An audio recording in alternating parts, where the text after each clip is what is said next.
Assalamualaikum warahmatullahi wabarakatuh. Bismillahirrahmanirrahim. Alhamdulillahi wahdah, wassalatu wassalamu ala rasulillah Muhammad ibni Abdillah wa ala alihi wa ashabihi wa mawalah. La hawla wa la quwata illa billah, amma ba'd.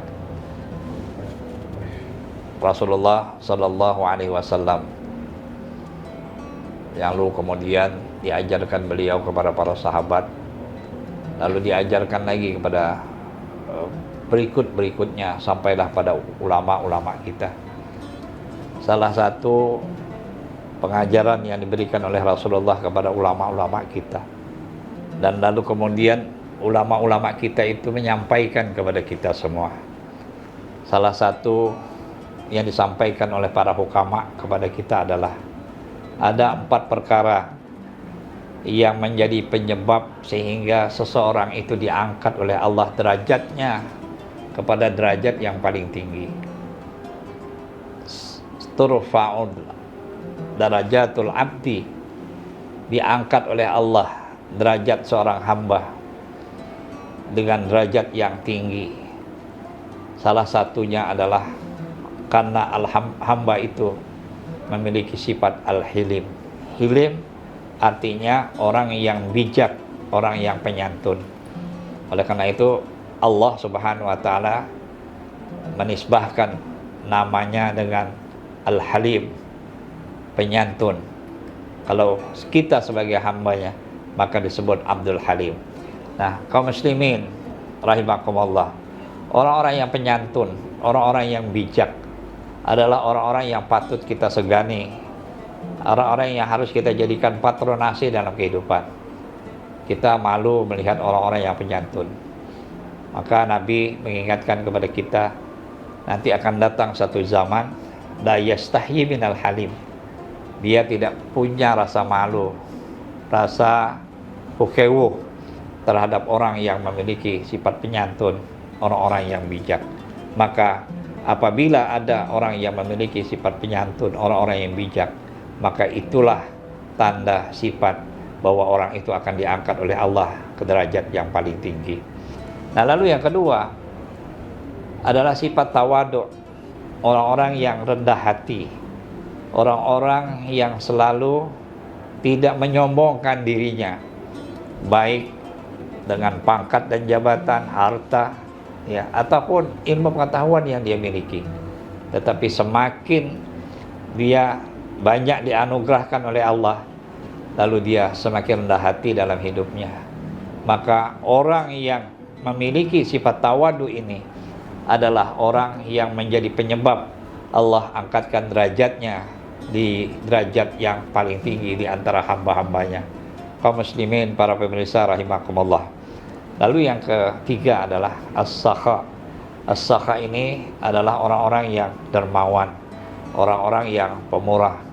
Rasulullah sering mengingatkan kepada kita bahwa orang-orang yang dermawan adalah orang-orang yang dekat dengan Allah, orang-orang yang dekat dengan manusia, orang-orang yang dekat dengan surga, jauh dari api neraka, jauh dari api neraka dan didekatkan kepada surga. Orang-orang yang pemurah adalah orang-orang yang selalu memiliki rasa kesetiakawanan sosial yang tinggi, berbela hati, memiliki sense of responsibility, rasa tanggung jawab atas nikmat yang Allah kasih, lalu kemudian dia bisa memanfaatkan harta kekayaannya bagi banyak masyarakat.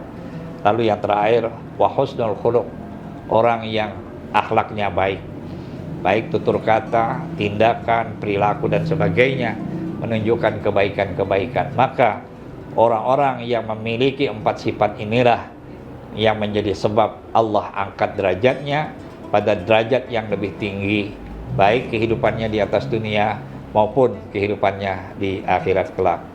Setiap kita menginginkan kebaikan, dan semua orang punya cita-cita ingin menjadi baik. Tapi dalam perjalanan, apa yang diinginkan ternyata tidak berbanding lurus.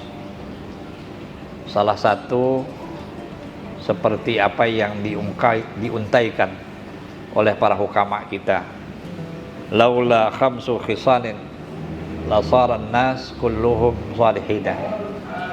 Kalaulah bukan karena 5 persoalan, maka orang-orang itu akan menjadi orang-orang yang baik semua.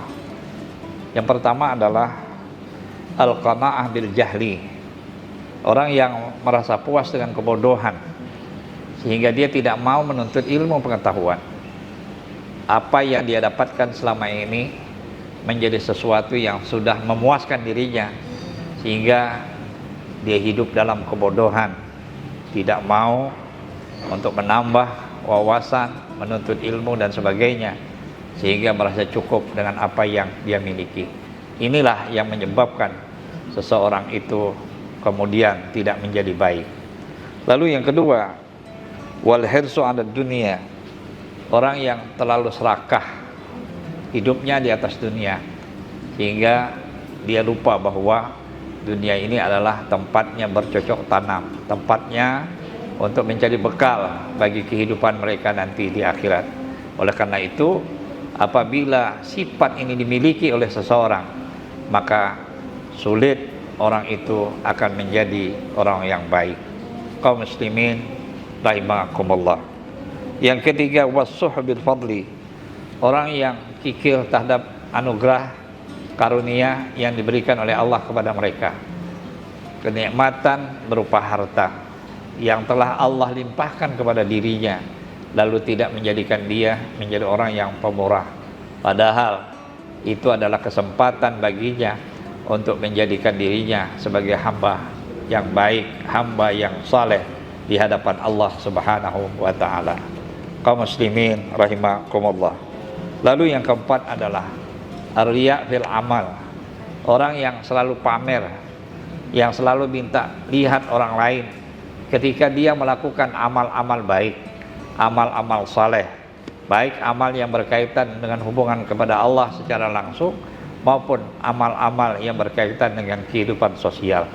Orang yang selalu minta lihat, yang selalu ingin disebut, adalah orang-orang yang riya terhadap amalnya, sehingga tidak cukup dengan penglihatan Allah Subhanahu wa ta'ala. Maka ini menjadi penghalang untuk menjadikan dirinya sebagai orang yang saleh. Lalu yang kelima ialah wal a'jab.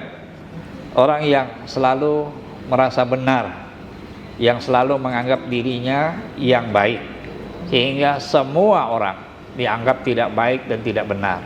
Nah, orang seperti ini adalah orang-orang yang egoisme, orang-orang yang hidupnya egois, sehingga menganggap bahwa dirinya adalah sesuatu yang benar, yang tidak pernah salah, dan melihat orang lain semua salah dan tidak benar. Inilah salah satu sifat yang apabila ada dalam diri seseorang, maka sulit orang itu akan menjadi orang yang saleh di antara kita. Yang terakhir, kata Ali bin Abi Thalib, adalah orang-orang yang selalu menganggap bahwa segala-galanya adalah tergantung dengan dirinya. Semoga Allah Subhanahu wa ta'ala senantiasa melimpahkan anugerahnya kepada kita semua. Amin.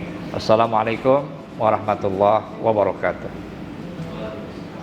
Download Tribun X sekarang, menghadirkan lokal menjadi Indonesia.